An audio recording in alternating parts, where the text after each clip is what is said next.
안녕하세요. 저는 이화정입니다. 영화 잘 보셨어요? 네. 그 감독님이 들어오시면은 이제 큰 박수를 쳐주시면 좋을 것 같은데 영화 굉장히 좀 그러니까 이 영화 뭐라고 하지 않아서 좋은 것 같아요. 많이 주장하고 강요하고 뭔가 이렇게 풀 에너지 충전될 것 같으면 오히려 좀 약간 힘들 수도 있을 것 같은데 요즘에 저희가 많이 힘들잖아요. 네. 근데 오히려 좀 힘을 뺀 게 이 영화의 포인트가 아닐까라는 생각이 들고 그렇게 정도의 톤 앤 매너를 가져가기가 사실 장편 영화를 만들면서 쉽지 않다라는 생각이 드는데 이분이 그거를 하셨습니다.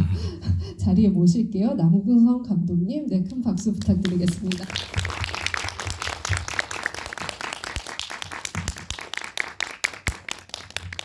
감독님 인사 한 말씀 부탁드리겠습니다. 네, 안녕하십니까. 김일렬 씨가 감독한 남궁선입니다. 그리고 여러분 이렇게 힘들고 오기 힘든 때에 이렇게 찾아주셔서 너무너무 감사드려요. 오늘 좋은 얘기 많이 나눴으면 좋겠습니다. 네, 감사합니다. 그럼 네, 박수 한번 다시 쳐주셔도 네. 춤추셨어요, 감독님? 아닙니다. 저는 네. 즐거워했을 뿐이고. 네. 약간 제스처로 보였는데 네, 자리에 앉도록 하겠습니다. 네. 네, 제가 생각해보니까 저야 뭐 너무 익숙해서 여러분들도 뭐 남궁성 감독님 10개월의 미래도 있었고 장편으로는 이미 또 이제 단편 만드실 때부터 너무 이제 뭐라 그러지 될성 부른 나무였잖아요, 독립영화계에서. 근데 그러면서 이 이름이 익숙해졌지만 영화계의 남궁성을 가진 분이 되게 많진 않아요. 그러니까 배우로는 남궁민 그리고 이제 부자로는 영화계 부자로는 남궁현자 그렇죠. 네, 그리고 감독으로는 남궁성 감독님이 네, 지금 계속 활발히 활동을 하고 계십니다. 두 번째 장편을 연출을 하고 지금 막 이제 그 관객분들이랑 만나고 있는데 어떤 기분이신지 좀 얘기를. 이 두 번째 장편을 공개를 한다는 건 어떤 심정일까? 그렇게 생각해 본 적이 없네요. 두 번째 장편을 공개하는 심경이라고 생각을 못 해봤고, 사실 이 영화는 이 영화대로의 여정이 있었기 때문에 네. 저에게 상당한 여정이 되었던 영화여서 네. 이게 개봉을 한다는 사실도 너무너무 감격스럽고, 물론 때마침 또 이렇게 세상이 힘든 시기에 개봉을 하게 돼서 더욱더 좀 뭔가 더 단단해지고 싶은 마음도 들고, 우선은 이 영화 작업하면서 제가 너무 많은 고민을 하고 많이 힘들기도 하고 여러 가지 작가적 고민도 되게 많이 하고 했는데 그게 세상에 나오는 게 좀 두려웠었어요. 제가 잘 해내지 못할까 봐. 그런데 영화제에서 관객분들 만나고 또 이렇게 개봉해서 관객분들 만나고 보니까 그런 걱정이 좀 덜 들기 시작하면서 안도감이 조금 느껴진다고 해야 될까요? 그래서 안도감으로 표현을 할 수 있을 것 같습니다. 한 단어로 정리를 해주신 거네요. 그러게요. 왜 그랬을까요?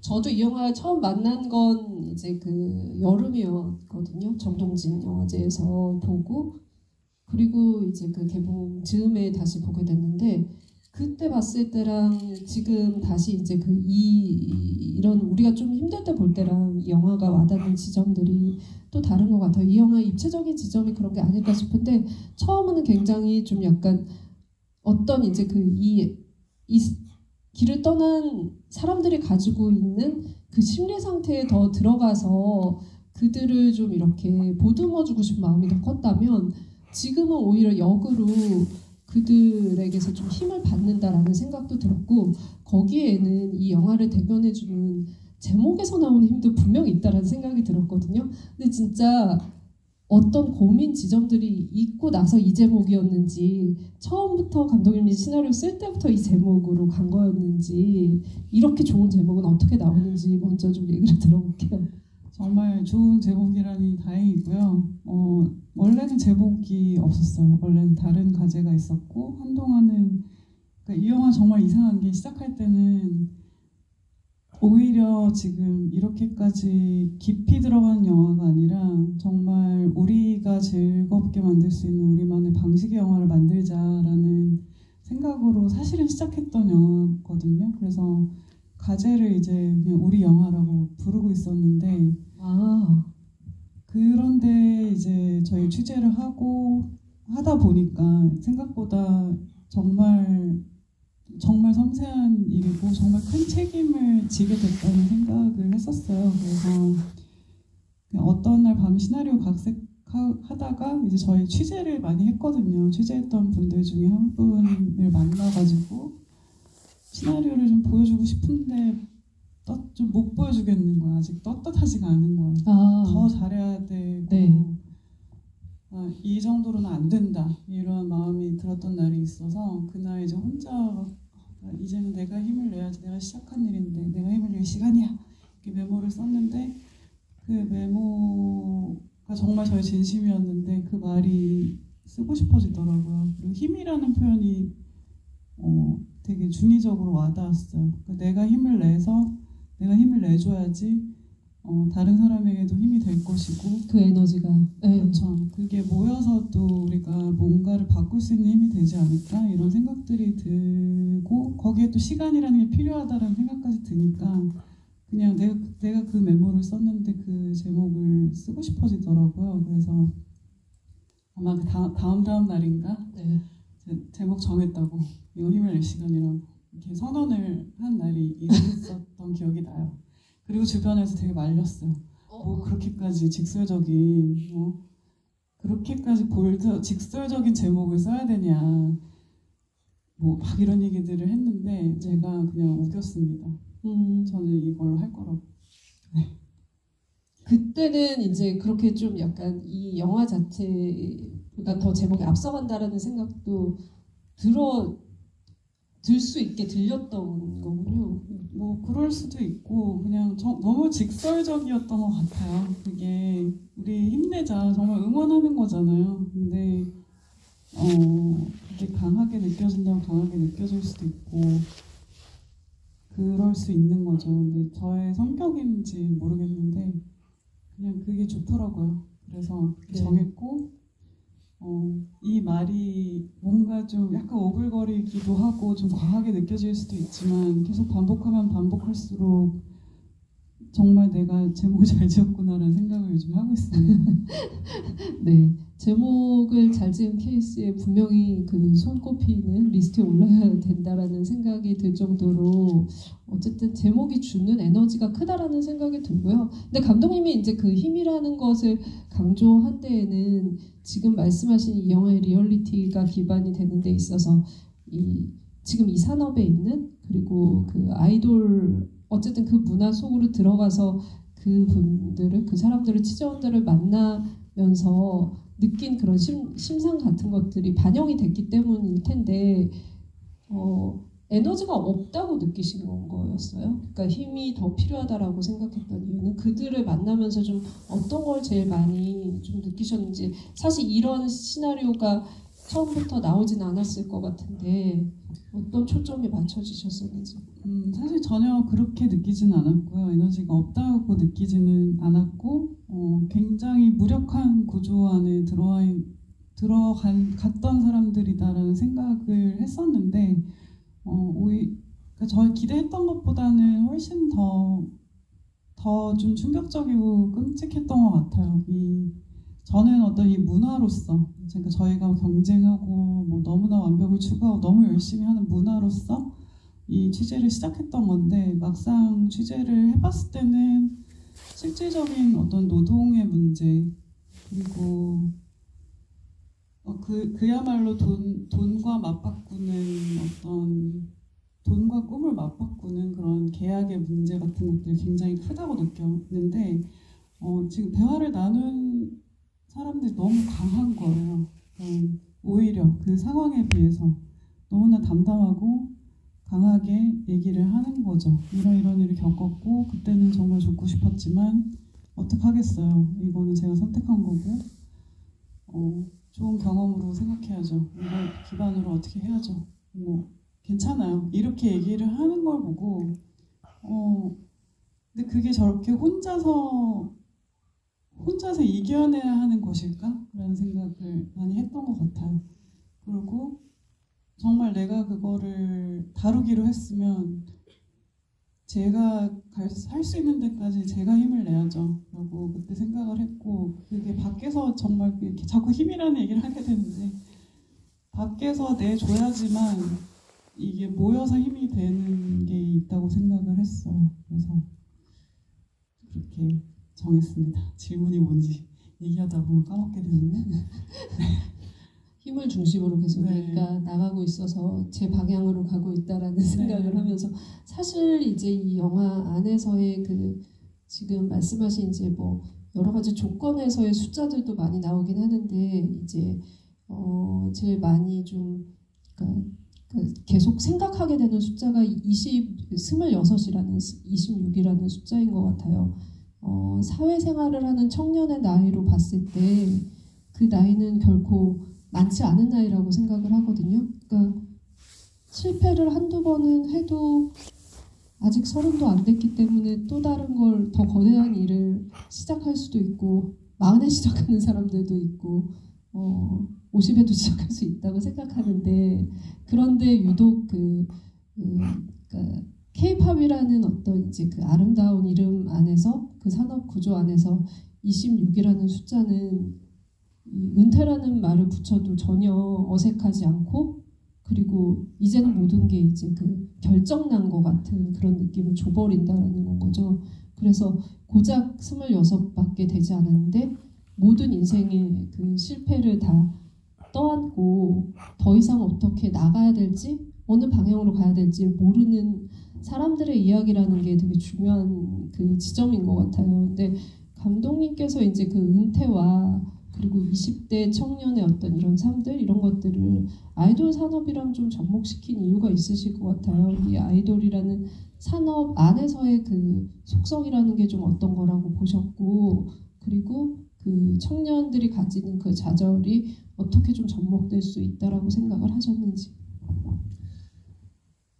일단 26이라는 숫자는 그렇죠. 저희가 정말 생각해보면은 이제 모든 뭘 시작하는 나이라고도 할 수 있는 나이인데 제가 생각한 지금 우리의 청년들이 살아가는 문화, 아이돌 산업 문화의 어떤 비슷한 점이라면은 일단 삶을 시작하기 전에 뭔가를 찾기도 전에 해야 될 게 너무 많은 해내야 될 게 너무 많은 구조라는 생각이 들었어요.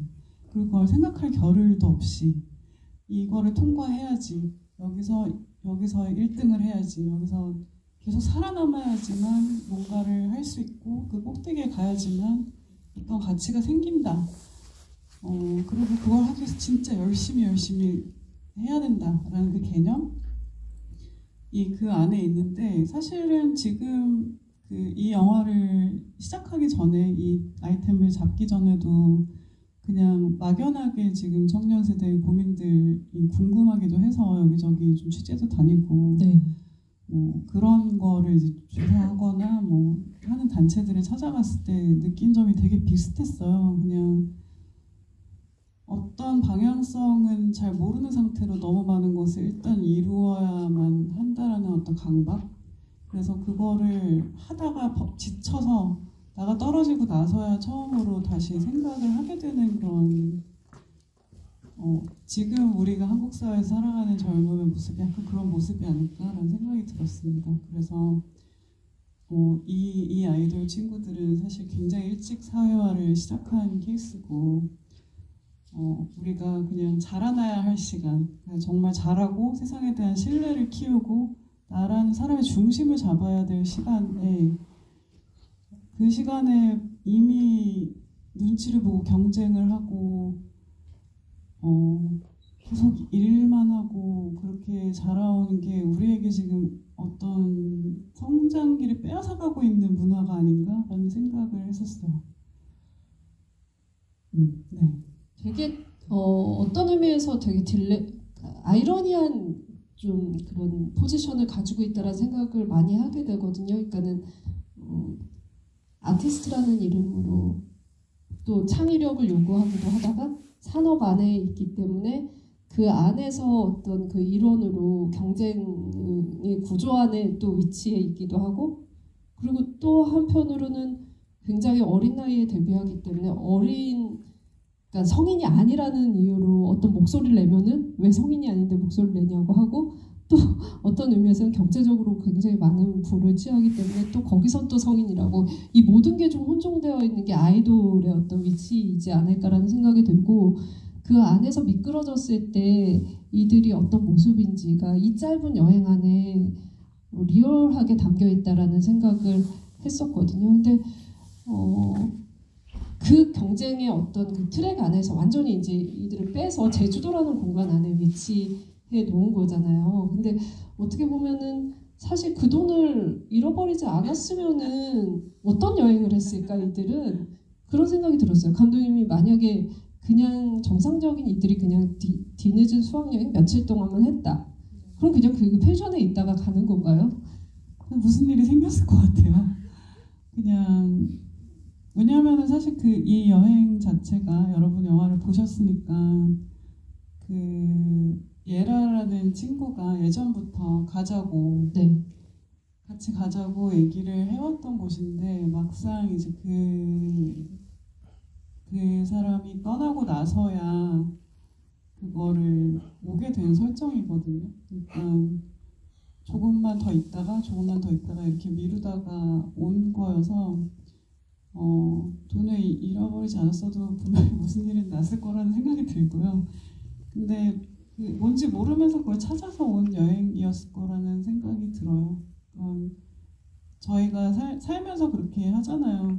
뭘 알고 움직이는 게 아닌데 거기서 배우거나 얻게 되는 것들이 있잖아요. 저한테는 이 영화가 좀 그런 경험이기도 했는데, 이들도 아마 그랬을 것 같고, 분명히 싸웠을 것 같아요. 저는 어떤 이유로든. 근데 돈을 잃어버려서 저렇게 돼서 오히려 잘 됐다. 왜냐하면 이상한 사람들 많이 만났잖아요. 길버 주인도 만나고. 다 좋은 사람이란 게 더 이상했어요. 그냥 진짜 저는 이 영화는 이제 취재했던 분들을 생각하면서 만들었기 때문에 더 이상 나쁜 일을 겪지 않았으면 했어요. 그러니까 많이 나쁜 일을 겪지 않았으면 했고, 그냥 보통 만약에 돈을 안 잃어버렸으면 자기들끼리 있다가 갔겠죠. 그래서 아마 이렇게까지 뭔가가 열리는 기회를 얻지 못했을 수도 있을 거라는 생각이 드는데, 이상하게 모르는 사람들이랑 얽혀서 상처를 받고 또 사과를 하고 뭔가를 하고 이런 과정들이 되게 중요한 여행이지 않았을까 싶습니다. 그래서 만약에 돈을 안 잃어버렸다면 그걸 못하고 갔을 수도 있겠죠. 네.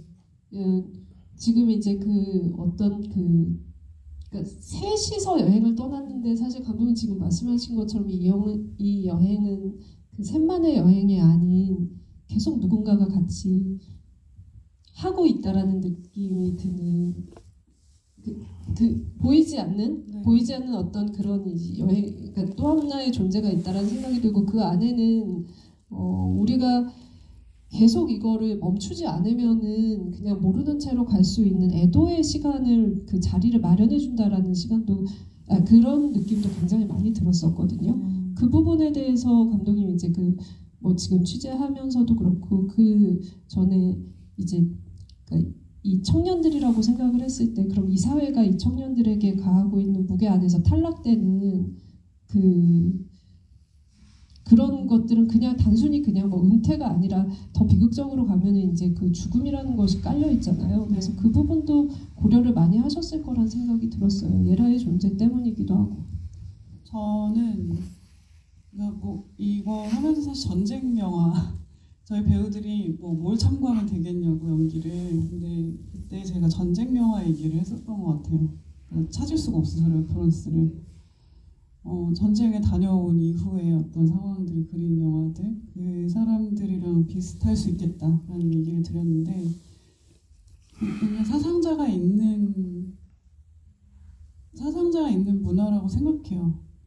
그리고 다행히 우리가 살아남으면 좋지만 거기에서 잃는 사람들이 있잖아요. 근데 그것에 대해서 충분히 이야기하고 충분히 슬퍼해야지만 더 또렷하게 이 상황을 볼 수 있다고 생각했고, 그래서 이 여행 자체가 근본적으로 처음부터 되게 막 비어있고 뭔가가 계속 비어있는 느낌도 계속 나고, 그게 사실은 이 떠난 사람의 자리, 그리고 그 자리에 같이 오지 못한 사람들의 자리를 생각해서 짠 거거든요.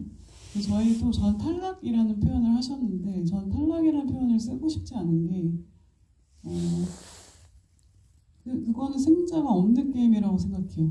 그냥 우리는 살고 있는 것일 뿐인데 그거를 탈락이라고 명명하고 탈락자가 된 것처럼 느끼고, 그걸 하지 않기 위해서 정말 온 길을 써서 살아가고 있는데 그 약속받은 그 어떤 것도 받지 못하고 있는 게 지금의 청년 세대라고 저는 생각을 하고,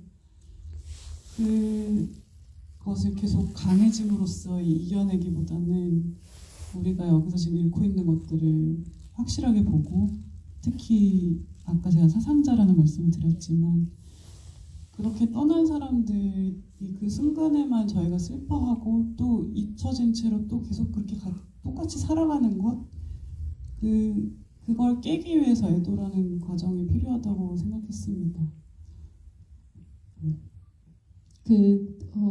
영화에 이제 그 많은 이제 공간들이, 그 상징적인 공간들이 많이 드러나는데, 일부러 끼워 맞췄다기보다는 제주도라는 공간을 이제 그 자연스럽게 동선을 따라가다 보면은 만나는 여러 이제 그 바다도 있고 정말 그 제주에서만 볼 수 있는 야자도 있고 이런데 귤밭이 있잖아요.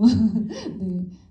생각해보니까 이 영화의 그 힘으로 다시 돌아가자면 귤밭이야말로 비타민의 원천이라는 생각이 들고, 그 안이 되게 재밌더라고요. 그러니까는 결국은 이들이 원래 가지고 있는 아이돌 때 했던 그 경쟁의 구도 안에서 인이 박힌 일종의 그 직업병 같은, 자기 또 어쩔 수 없는 그런 습성이 드러나는 공간이기도 한데, 그 안에서 내가 가요대 경쟁 안에서 사람 문화를 또 깨닫게 되는 공간이기도 하다라는 생각이 들었고, 거기에는 귤밭 주인이죠. 그분, 실장님으로 불리는 그분의 역할, 캐릭터도 굉장히 크다라는 생각이 들었거든요. 근데 이제 감독님에게 어른은 어떤 의미일까라는 거를 저는 이제 좀 생각을 하게 됐었어요. 그분을 보고 나서 아이들한테 여전히 아이들인 사람들에게 어른 역할을 해주는 건 아닐까라고 생각을 했는데, 제가 그 질문을 감독님한테 전에도 한번 드렸는데, 아니 여기 어른은 없다라는 방식의 얘기를 하셨던 것 같아요. 네, 그래서 감독님 역시도 그 어른의 입장은 아니었다라는 얘기를 하셨어요. 그래서 그럼 귤밭 주인의 정체는 무엇입니까? 라고 얘기를 했는데, 감독님께 그 얘기를 좀 이 자리에서도 듣고 싶습니다. 네.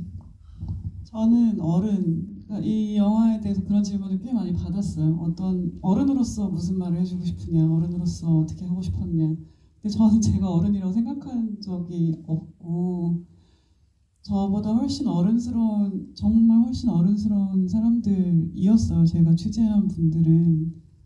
그리고 지금 아시잖아요, 여러분. 그 나이 먹었다 더 어른이 아닌 거 너무 잘 느껴지고 있는 시대인데, 그래서 이제 어른이란 표현을 좀 덜 쓰고 싶다는 생각은 했었고요. 그 귤밭 주인은 여기 영화에서 편집된 설정이 있었는데, 본인도 그분은 이제 로스쿨 출신이에요. 그래서 그냥 학교 다닐 땐 대학까지만 가자, 대학 가서는 뭐 로스쿨까지만 가자, 로스쿨 가서는 거기서도 이제 자격증 시험 통과해야 되는 게 있는데 그것만 통과하자. 근데 그거를 한 6년째 떨어져가지고 그리고 떨어져서 이제 그냥 일단 엄마 귤밭에 돌아온 설정이에요. 근데 자기가 그 경험을 지금 막 하고 그 고민을 하고 있는 사람인 거죠. 제가 설정하기로.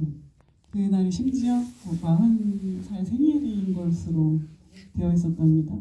그런 설정도 있었어요. 네, 그래서 분량이 좀 많아서 편집을 했는데, 그 40살 생일날에 귤밭에 와서 그냥 마음을 비우면서 귤을 따고 있는 이 사람이 얘네들을 봤을 때 자기 모습이 비추어 보이는 거라고 저는 생각을 했어요.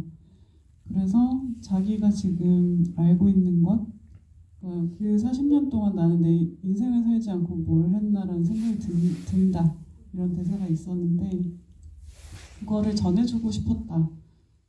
전해주고 싶은 거라고 생각했고 그게 이제 어른과 뭐 젊은이로 나뉜다기보다는 같은 세상을 살아가는 사람으로서 가질 수 있는 공감이라는 생각을 했고요. 그리고 그 귤밭이라는 곳은 어쨌든 일한 만큼 돈을 받는 곳이잖아요. 일당으로 따박따박 그죠? 따박따박. 네. 그리고 그게 사실 노동의 기본이잖아요. 어떤 정해진 만큼의 일을 하고 정해진 만큼의 돈을 받고 정해진 휴식 시간이 있고 그런데 이 아이들이 그냥 그 기본적인 어떤 노동의 조건에 익숙하지 않다라는 거를 좀 보여주고 싶었어요. 얼마나 정말 최고로 잘해야 되고 완벽하게 해야 되고 폐를 끼치지 않아야 되고 할 수 있는 최선을 다해야 된다라는 그 마음이 귤밭에서 사실은 사람을 쓸 때는 그 돈을 주고 그만큼 따면 되는 거거든요. 그런데 그거 자체가 좀 낯선 상황을 좀 표현해보고 싶었어요. 심지어 약속된 것보다 돈을 더 많이 주시잖아요. 네. 그게 정가기 때문에. 근데 그런 상황에서 이들이 그걸 경험하지 오히려 반대의 경험을 너무 많이 했기 때문에 자신들이 책임지지 않아도 되는 투자금까지 계산하면서 살아가다 보니까 여기서 10,000원을 더 주면은 이게 무슨 일이지? 난 저 사람 믿어도 되는 걸까? 이런 생각부터 들게 되는 그 현실을 좀 보여주고 싶었어요. 귤이 참 맛있더라고요. 아, 제주 귤이 역시 다른가요? 나무에서 갓딴 귤이 그렇게 맛있을 수가 없어요. 네. 다 제주 귤이죠? 네, 딴 데서는 안 나오죠. 그렇지만 네, 바로 딴 귤이 맛있다라는 거를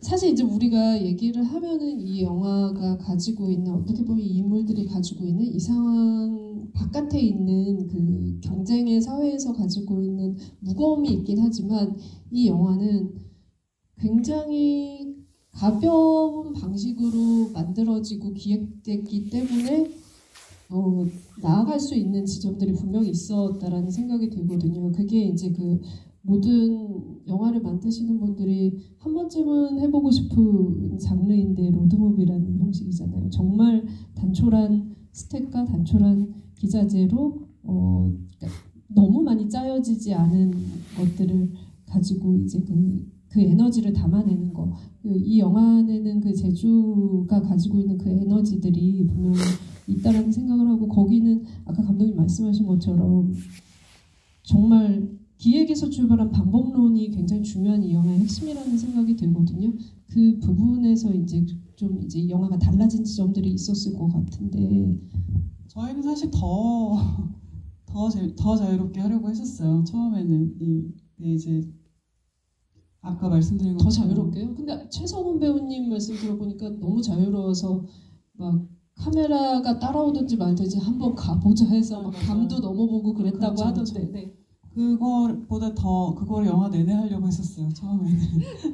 왜냐면 그런 작업 자체를 했었고 지금 함께 이 촬영을 한 친구 동료들이 또 감독이기도 하거든요. 그러니까 여기서는 촬영 감독이지만 본인들은 감독이고 여기서 미술팀이지만 감독이고 여기서는 분장팀이지만 감독이고 다 이런 친구들인데 그 말씀하신 것처럼 사실 다들 감독들이 한 번쯤 꿈꾸는 방식인데 생각보다 이거를 추진하기가 어려워요. 처음에는 여유가 없어서 못하고 나중엔 너무 바빠져서 못하는데 그 해에 딱 그 느낌이 오더라고요. 지금 아니면 이거는 평생 못한다. 우리는 10년 전부터 이거 하고 싶다는 얘기를 했었는데 시간도 안 맞고 각자 이제 자기 일들을 할 거고 점점 바빠질 거고 이렇게 될 거고 저렇게 될 거고 근데 지금 아니면 못한다라는 생각이 들었어요. 그래서 무슨 영화인지 알기도 전에 우리는 이렇게 하자고 얘기를 하고 시작한 거예요. 그리고 예산이 진짜 적거든요. 근데 보통 독립영화든 무슨 영화든 예산이 적을 때 장비에다 돈을 먼저 쓴단 말이에요. 네. 그래도 카메라에 좋은 걸 확보하고 뭐 이렇게 하고 근데 저희는 반대로 간 거죠. 우리는 장비는 다운그레이드 하자. 뭐 진짜 이런 거 하나 들고 하자. 그리고 인원도 줄여. 조명팀 없어. 촬영 조명팀 다 합해서 3명. 조명도 없어요. 심지어 그냥 미술이 조명이에요. 이런 거 작은 거 들고 다니고. 한 파트가 멀티한 역할을 파트라고 하기에도 좀 그러니까 보통 영화 돌아가는 방식이랑 좀 다르게 기획을 했고, 그 대신에 우리는 임금은 줄 거고 갖출 건 갖출 거고 그렇게 하자 이렇게 결정을 했어요. 그래서 우리 고생을 많이 했죠. 20몇 명이서 하는데 각자 하는 일이 많으니까 그렇긴 하지만 그런 단촐한 세팅에서만 나올 수 있는 어떤 참여도가 있거든요. 모두가 다 뭘 선택을 할 수가 있고 그래서 배우한테도 그렇게 얘기를 했죠. 우리 이렇게 찍을 건데 옛날에 여담들이란 작품에서 그런 감독님 작품 네네 시도한 적이 있었어요. 너무 재밌었어요 그때. 그래서 그냥 뭐 내용이 있죠. 당연히 시나리오 있고 뭐가 있고 하지만 그냥 여기서부터 알아서 해. 우리가 찍을게. 이런 식으로 한 장면들이 꽤 많아요. 그러고 뭐 밤에 지금 운동장에서 막 포효하고 이런 것들도 일단 거기서 뭘 할 건데 네가 어떻게 표현할지 생각해봐. 우리가 알아서 찍을게. 이렇게 얘기를 했어요. 그렇게 나온 에너지들이 있는 것 같고 사실 그게 쉬운 일은 아니에요. 왜냐면 거기서 한밤중에 빛도 없는데 배우가 혼자 돌아다니는데 그걸 포커스를 맞추면서 다 쫓아다닌다? 이것도 사실 아무나 할 수 있는 일은 아니거든요. 변수도 너무 많고 네. 자기가 포커스 잡고 했어요. 이거 영화 현장에 계신 분들 알겠지만 그런 일은 없어요 사실은. 근데 배우도 그냥 알아서 하고 카메라도 알아서 하고 우리가 그냥 그렇게 서로 순간순간 에너지를 주고받으면서 만들어낸 장면들만 가지고 있는 에너지가 있어서 그걸 담고 싶어서 적극적으로 활용을 했습니다. 밤에 막 다니는 신도 그렇고 나중에 담 넘어서 달려갈 때 진짜 저 머리가 지근지근 아팠거든요. 그때 제가 아팠나 그랬어요. 몸살이 났었던 것 같은데 왠지 저 담 넘어갈 것 같은데 라는 느낌이 들었는데 아니나 다를까 넘어서 막 뛰어가더라고요. 네. 카메라도 같이 뛰어가더라고요. 그럼 어떻게 마이크도 같이 뛰어가는 거죠. 그럼 저도 뛰어가야죠. 어떻게 해요. 그래서 저도 담 넘어서 다 같이 거기 막 뛰어가는데 그 순간이 너무너무 짜릿하고 행복했어요. 배우들도 그렇게 얘기하고 다들 그렇게 얘기하더라고요. 그러니까는 풀어져 있거나 아니면 조건이 그러니까 완벽하지 않았을 때 나오는 이상한 방식이 이제 돌출 행동, 그 돌출 행동에 다 같이 유기적으로 움직일 수 있을 때 나오는 장면들이 있다라고 생각을 하는데 이 영화는 그런 장면들이 굉장히 많이 배치가 되어 있고 그것들이 어떤 방향으로 갈지 모르는 것들을 담아내서 이 영화의 무드가 됐다라는 생각이 듭니다. 정말 그 사랑이 트렁크를 잃어버린 거를 보면 잃어버렸기 때문에 오히려 몰랐던 자기 자신을 잃어버림으로 인해서 남의 트렁크로 인해서 또 자기 정체성을 발견해가는 그런 과정, 그 과정의 한가운데를 우리가 같이 여행한 것 같은 그 감흥을 받으셨을 거라는 생각이 들고요.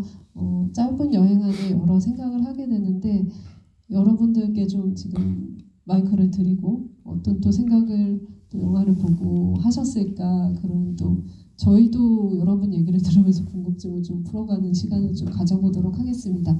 질문이 있으시면은 네, 모자 쓰신 분 먼저 드리겠습니다.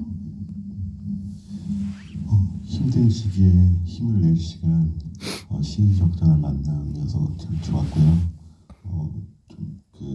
촬영하시면서 그 로케이션 제주 특히 뭐 날씨라던가 그런 좀 힘들었던 상황이 있으면 좀 말씀 주셨으면 고맙겠고요. 최성원 배우님이랑 계속 이제 작품 활동하시는데 좀 뭐 이렇게 어떤 연결고리라든가 뭐가 있으신가 그것도 좀 궁금합니다. 제주는 진짜 촬영하기 힘들다고 하던데 그 날씨가 너무 변화무쌍해서 감독님께 좀 먼저 이 촬영 때 어떤 그런 어려움을 좀 들어보도록 하겠습니다. 이제 저는 촬영이라는 건 대체로 전쟁터 같다고 생각하는 편이거든요. 그래서 알고 들어간 전쟁이었고 다만 그 날씨를 어떻게든 활용을 하자라고 생각을 했었고 날씨 때문에 힘든 적은 꽤 있었죠. 왜냐하면 갑자기 맑았다가 하늘이 흐려져 버리거나 강풍이 부는 날들이 있어요. 제주는 그 지역에 따라서 강풍이 막 부는 날들이 있고 그럴 때 근데 좀 재밌긴 했어요. 왜냐면 그 강풍이 불 때 어떤 딱 건물 뒤로 가면 바람이 안 불어요. 그럼 여기로 합시다 이렇게 가면서 녹음도 막 잘 되고 그리고 내일 강풍이 예고돼 있어. 그러면 그날 있었던 씬을 옮기고 그럼 우리 그날 저걸 하자. 그 수학여행 씬을 찍자. 그래서 일부러 또 그날 나갔어요. 그래서 물리적으로는 되게 힘들었는데 그 힘든 만큼 굉장히 재미있었던 작업이긴 했어요. 그래서 물론 그거는 저희가 진짜 조명도 없고 아무것도 없고 이렇게 세팅해놨기 때문에 아마 적응할 수 있었던 그런 환경이었다는 생각이 들고요. 최성은 배우와는 어쨌든 그 배우가 영화 작업이 하나도 없을 때 처음으로 캐스팅해서 작업하게 된 게 10개월의 미래고 물론 다른 영화들이 먼저 나왔기 때문에 네, 제가 데뷔작 타이틀을 빼앗겼지만 실제로는 이제 저는 찐신일 때 우리가 했다 이렇게 생각하고 있고 너무너무 잘하니까 그리고 잘하고 정직하고 거짓말 못하고 굉장히 진지한 배우예요. 그래서 당연히 저희가 가지고 있는 어떤 연결고리가 있는데 그렇다고 뭐 저희 작품을 계속 같이 하고 뭐 이런 스타일의 사람들이 아니에요.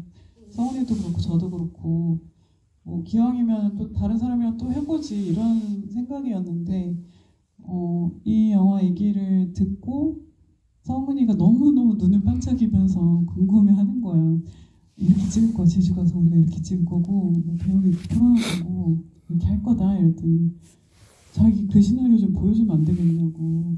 그래서 시나리오 보고 그게 관심도 갖지만 시나리오가 좋아서 하고 싶다고 연락을 해왔었고 참 어리석게도 그 와중에 저는 고민을 했답니다.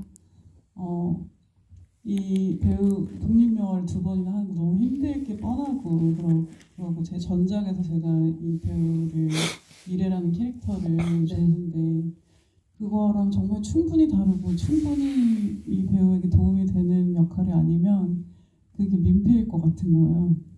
말도 안 되는 고민이죠, 그죠? 근데 어쨌든 성격이 맞다고 생각했어요. 캐릭터랑 성격이 맞고 우리가 이렇게 능력치 높은 사람들이 한번 힘을 모아서 해보자라고 했을 때 그 컨셉에 너무 잘 맞는 친구인 거죠. 저희는 동료이기도 하고 성은 배우도 단편을 그 해 촬영을 했단 말이에요. 감독을 했어요. 연출을 했습니다.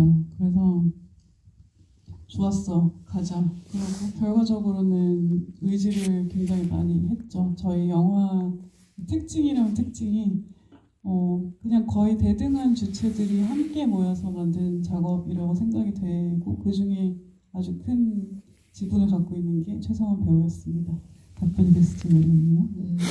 모두가 연출자라는 말이 또 배우까지도 네. 감독님한테 여쭤보니까 최성원 배우님 그러니까 제가 좀 약간 억지로 막 비유해달라 그래가지고 불 같은 배우라고 네, 불 같은 배우. 네. 현우석 배우 물, 흙 이렇게 정했습니다. 네. 근데 성은 배우는 정말 그래요. 그 연기 자체에 대한 그 기술적인 욕심도 있고, 자기 자신이 이제 모험적이라고 해야 될까요? 새로운 경험을 찾아서 가요. 불나방처럼 진짜 불에 뛰어들어요. 그래서 불이라는 표현은 저는 아주 적합하다고 생각하고 또 우석 배우는 정말 물처럼 정말 그냥 흐르는 대로 이렇게 맞추어가는 그런 어떤 뭐라고 해야 될까요? 또 자연스러움, 어떤 유연함, 자연스러움, 자기 자신의 자아를 내세우지 않고 이렇게 딱 물처럼 흘러가는 게 있고 서혜운 배우는 정말 차분하게 모든 그 연기를 땅에 붙이는 그런 능력이 있다고 저는 생각을 했거든요. 그래서 저는 흙 잘 맞는다고 생각합니다. 억지가 아니라고 생각합니다. 흙이 모인 약간 그 혼성 아이돌 같은 느낌이 충분히 있었던 것 같다는 생각이 듭니다. 질문을 그러면 또 받아보도록 하겠습니다. 네.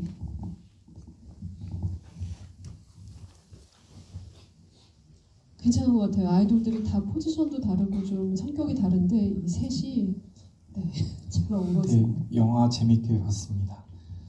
저는 영화 보면서 그 나레이션이 나오잖아요. 그래서 소민과 그 남배우 그 이름이 생각이 안 나네요. 태희. 태희. 네. 태희의 나레이션이 나오는데 사랑이의 나레이션은 따로 없더라고요, 독백에. 네네. 그리고 나중에 이제 그 아침에 발견했을 때 이제 언니 힘을 낼 시간이 이렇게 두 사람한테 얘기를 해주잖아요. 그래서 그 사랑이에게만 그 초점화자로서 나레이션을 주지 왜 주지 않으셨는지 그게 좀 궁금했고, 그리고 그 태희가 그 명상하는 장면에서 같이 눈을 감게 됐거든요. 그거를 좀 의도하셨는지, 그래서 저도 같이 눈을 감고 명상을 했어요. 그게 되게 좋았고요. 저도 한 회사를 다니면서 4년째 소설을 쓰고 있는데 이 실패한 아이돌에 관련된 소설을 들고 오시는 분들이 있어요. 그래서 되게 반갑다라는 이 영화를 보고 그런 생각을 했고요. 그래서 이 청춘 되게 이 영화의 키워드가 수학여행도 있지만 그 애도라는 것도 있고, 이미 성장해버리기도 전에 너무 지쳐버린 그런 청춘이라는 반성장이라는 키워드가 이 영화에 있는 것 같아서 그런 지점들이 되게 재밌었고, 그 영화 포스터도 이 엄중한 시국에 그 응원봉이 추가된 것 보고 저 되게 재밌어서 오늘 보러 왔거든요. 네, 영화 재밌게 봤습니다. 그러면 질문에 대한 답변은 처음 질문하셨던 그 부분 좀 얘기를. 그 사랑의 나레이션도 원래는 있었어요. 저는 이 나레이션이라는 형식을 아까 말씀드린 제가 힘을 낼 시간이라는 제목을 정했던 그날에 이거 그냥 옆에서 보는 것만으로는 안 될 것 같다라는 생각을 해서 그날 좀 약간 각성하고 그러니까 형식적으로 좀 나가도 좋으니까 이들에게 목소리를 줄 수 있는 방법 나레이션밖에 없다라고 생각하고 그때 이제 정해졌고, 그때 제 생각은 동등하게 준다였어요. 1대1로. 그런데 이제 작업을 하다 보니까 이 사랑이라는 친구가 속내까지 우리가 봐버리는 게 그 마지막 그 말에 힘을 실어주는데 방해가 되더라고요. 그래서 정말 이건 좀 기술적인 걸 수도 있는데 양갈래길에 섰어요. 그 마지막 말을 유지할 것인가 아니면 사랑의 나레이션을 유지할 것인가. 근데 이제 그 마지막 말에 힘을 주고 싶어서 이제 그 나레이션들을 쫙 뺐고, 그것도 저는 그 형식적인 완결성은 좀 떨어질 수 있지만 잘한 선택이라고 생각합니다. 왜냐하면 어떻게 보면 반전이잖아요. 저 화자가 바뀔 때마다 약간의 반전이 느껴졌으면 했거든요. 근데 사랑이의 경우는 그 반전이 자신의 어떤 그 화자로서의 우리가 들여다보는 것이 아니라 지금 우리가 가장 아슬아슬하게 지켜줘야 되고 계속 불안해하던 인물이 사실은 또 그 인물 자신이 가지고 있는 힘이 있고 그 사람도 자기 나름의 어떤 힘을 가지고 있다는 걸 보여주고 싶었어요. 그래서 나중에 나레이션을 편집하면서 이제 뺀 경우고요. 잘했다고 생각합니다. 네. 오히려 거의 이제 말을 하지 않았던 대사가 없었던 사랑에게 대사를 주면서 좀 균형점을 맞춘 것 같다라는 생각에 저도 동의를 하면서. 네, 그리고 포스터에 있는 응원봉의 경우에는 네. 저희가 대한민국의 시그니처가 된 응원봉 전혀 예상하지 못했고 처음에 그 작업을 봤을 때 저는 응원봉인지도 몰랐어요. 사실은 제가 이런 사람입니다. 사실 이 아이돌 문화에 대해서 굉장히 무지한 사람일 수도 있어요. 외부인으로서 그래서 가질 수 있는 시선이 있었다고 생각하는데 그냥 그 응원의 의미를 담고 싶어서 이제 그런 포스터 디자인을 제안을 해주셨고, 처음에는 이래도 되는 걸까? 그렇게 생각을 했었거든요. 그런데 보면 볼수록 그 응원이라는 말 자체에서 오는 계속 힘이라는 말을 하게 되는데요. 응원이 서로에게 힘을 보태는 일이라는 생각이 들었고, 지금 우리가 이 응원봉을 들고 나가서 이제 보여주는 것들이 이거는 약간 사랑 베이스라고 저는 생각을 했어요. 이 팬덤이란 팬 문화라는 것 자체도 그냥 아낌없는 지지를 서로 주고받고 하는 관계잖아요. 그런데 우리가 지금 지켜야 할 것들이 있고 우리가 내야 되는 목소리가 있을 때 이것은 무엇을 반대하거나 뭘 끌어내리기 위해서가 아니라 어떻게 보면 우리에게 중요한 것들을 지키기 위해서 들고 있는 어떤 상징이 된 것 같아서 이런 식으로 시의적절하게 바라진 않았지만 시의적절하게 됐네요. 계획한 건 아니었습니다. 거의 약간 작두탄 수준으로 지금 끼워 맞춰지고 있다라는 생각이 안 들 수가 없네요. 근데 진짜 어떻게 보면 되게 이제 그 아이돌 문화라는 게 좀 기형적인 게 이제 그 뮤지션과 팬덤 사이에서도 이게 산업이 들어가면서 사실 어떤 부분에 있어서 착취 구조가 되기도 하고 거기서 이제 비틀리기도 하는데 이 영화는 그 소윤이라는 존재 자체가 주는 오히려 그 둘을 대면하게 함으로 인해서 거기서 오는 에너지도 굉장히 크다라는 생각이 들거든요. 그런 직접적일 수 있는 그런 캐릭터들이 오히려 우리한테 좀 위로를 주는 게 아닌가라는 생각을 했습니다. 응원봉에 얹혀서 좀 말씀을 드렸고요. 또 마지막으로 하나만 질문을 좀 더 받아보도록 할게요. 있으시면. 네. 네.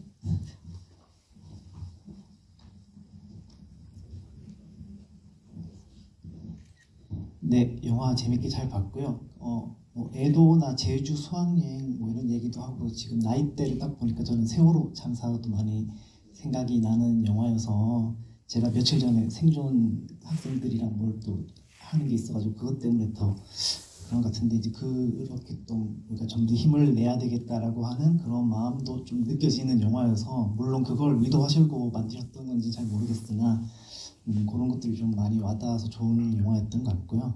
이건 감상이고 간단한 질문이 하나 있는데 그 엔딩 크레딧을 보니까 시크릿 러브 작곡 작사 남궁선 이렇게 나오던데 네, 잘 발견하셨습니다. 네, 어떻게 곡 작업을 하셨는지 그리고 이 전체 곡을 들을 수 있는 건지 뭐 그런 것들이 좀 궁금했습니다. 그 계획이 있으신 거예요? 앞으로 아이돌 음악을 이렇게 작사 작곡하실? 근데 이제 이 곡의 어떤 히트 여부에 따라 생각해봐야 될 것 같은데 이 곡은 작사 작곡이라고 표현하기 민망할 정도로 그냥 지어냈어요. 왜냐면 이런 곡을 만들고 싶다. 그리고 어떤 시대에 또 저렇게 막 섹시 컨셉이 유행하던 때가 있었는데 여성으로서 들으면 되게 기분 나쁜 어떤 컨셉들이 있어요. 그래서 그런 컨셉인데 어떻게 후킹해서 좀 잘 됐다 이런 설정의 음악을 음악 감독님에게 만들어달라고 했는데 그게 너무 어려운 거예요. 네. 특히 이렇게 되게 고급스럽고 되게 뭐랄까 고급이라는 표현은 좀 그렇고 정교한 정서성을 지닌 음악을 만드는 팀이 갑자기 그런 걸 만들려고 하니까 자꾸 복잡한 게 오더라고요. 그래서 이제 어느 정도 시간이 흐르니까 이거는 안 될 일이고 내가 나서야겠다라고 생각을 하게 돼서 그냥 이제 점심 먹고 연출부 회의하기 전에 다 나가 있으라고 그러고 제가 급하니까 또 천재인데 너무 급해가지고 네. 그 자리에서 지었거든요. 그래서 그러다 보니까 이제 멜로디도 심플하고 굉장히 일반적인 멜로디이고 가사도 굉장히 경박한데 근데 노래가 좋아요. 그렇게 만들어서 그런가 봐요. 제가 나가 있으라고 그러고 네. 가서 쓴 다음에 노래 한 2테이크 불러서 핸드폰에 녹음을 해가지고 가이드로 이제 다 뿌렸는데 너무 민망해하고 너무 싫어하더라고요. 특히 저희 음악 맡은 모임별이 너무 싫어하는 거예요. 가사를 보고 어떻게 이런 가사를 입에 담을 수 있냐고 그리고 왜 후렴구는 왜 우예냐고 뭐 우예일 수도 있고 뭐 다양하게 할 수 있지 않냐. 저는 이제 우겼거든요. 네. 우예해야 된다고. 근데 이제 부작용으로 이 중독성이 좀 있어가지고 현장에서부터 좀 낌새가 좋지는 않더라고요. 스태프들이 자꾸 따라 부르고. 근데 관객분들이 이제 좋아하시니까 네. 공개하라는 거예요. 지금 그래서 지금 공개가 되고 있죠? 근데 저희가 OST가 있습니다. 여러분 찾아보시면 OST가 있는데 거기에는 영화에 나온 백스테이지 버전이 들어가 있어요. 네. 저희 음원이 없어요. 아, 저희 생짜 가이드만 있습니다. 그리고 랩 파트도 있어요, 심지어. 그런데 이 생짜 가이드를 과연 세상에 공개할 것인가? 그리고 그러면 세상이 그것을 좋아할 것인가? 이런 고민들을 많이 하고 있고요. 아무래도 또 어려운 시기고 이 영화를 많은 분들이 봐주셨으면 좋겠기 때문에 저는 이제 몇만이 들 때마다 한 소절씩 공개하겠다라는 공약을 걸었고 그것은 충실하게 이행할 생각입니다. 네. 그리고 네, 러브 앤 차일드의 러브 앤 리즈입니다.